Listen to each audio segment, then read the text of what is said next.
Good morning. Good morning.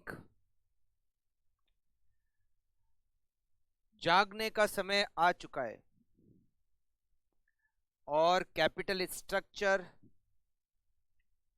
की class को start करने का समय भी आ चुका है। लास्ट क्लास में हमने कैपिटल स्ट्रक्चर की क्लास छोटी ली थी और उसमें हमने डिस्कस किया था इनडिफरेंस पॉइंट। गला ठीक है, गला अब मतलब 90% ठीक है। तो स्टार्ट करते हैं आज हम उसके आगे। इनडिफरेंस पॉइंट ईबीआईटी का मतलब होता है वो ईबीआईटी जहां पर दो ऑल्टरनेटिव का अर्निंग पर शेयर इक्वल होता है, हम उसको कहते हैं इनडिफरेंस पॉइंट ईबीआईटी। आज हम एक और पॉइंट डिस्कस करेंगे और वो है फाइनेंशियल ब्रेक इवन पॉइंट, वो डिस्कस करेंगे। और उसके बाद इनडिफरेंस पॉइंट और फाइनेंशियल ब्रेक इवन पॉइंट के जो बचे हुए दो क्वेश्चन है उसको कंप्लीट करेंगे और फिर इस चैप्टर का सबसे लास्ट जो टॉपिक है वो भी आज स्टार्ट करेंगे। तैयार हो? चलिए स्टार्ट करें। चलिए स्टार्ट करते हैं। सबसे पहले डिस्कस करते हैं फाइनेंशियल ब्रेक इवन पॉइंट। आप लिखिए फाइनेंशियल ब्रेक इवन पॉइंट। वैसे ब्रेक इवन पॉइंट का मतलब होता है जहां नो प्रॉफिट ना लॉस, जहां पर नो प्रॉफिट नो लॉस।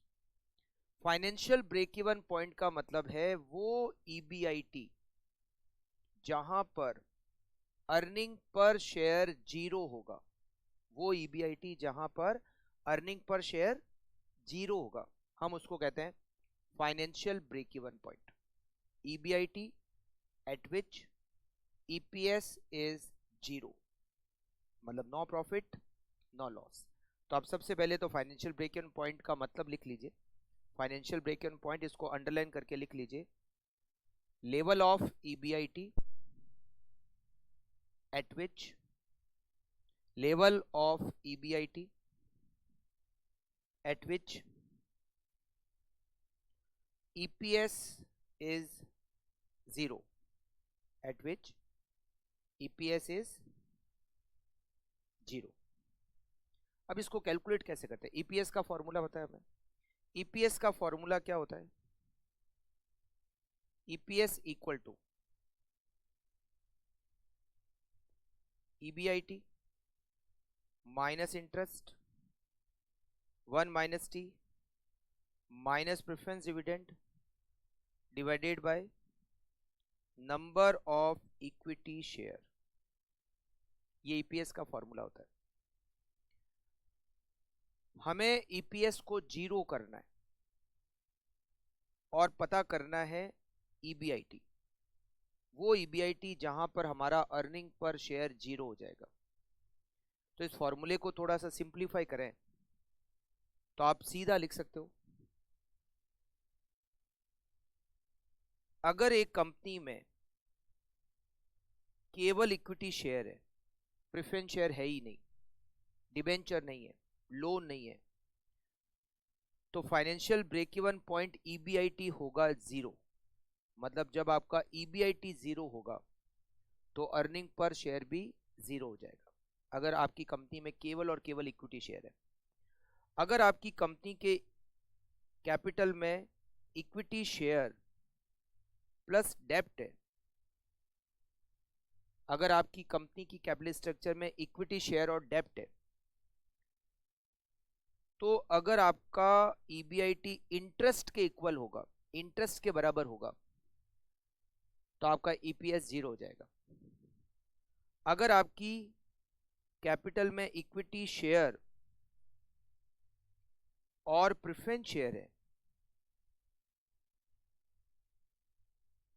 तो आपका फाइनेंशियल ब्रेक इवन पॉइंट का फॉर्मूला होगा preference dividend divided by 1 - t। मतलब जब इतना ईबीआईटी होगा तो ईपीएस जीरो हो जाएगा।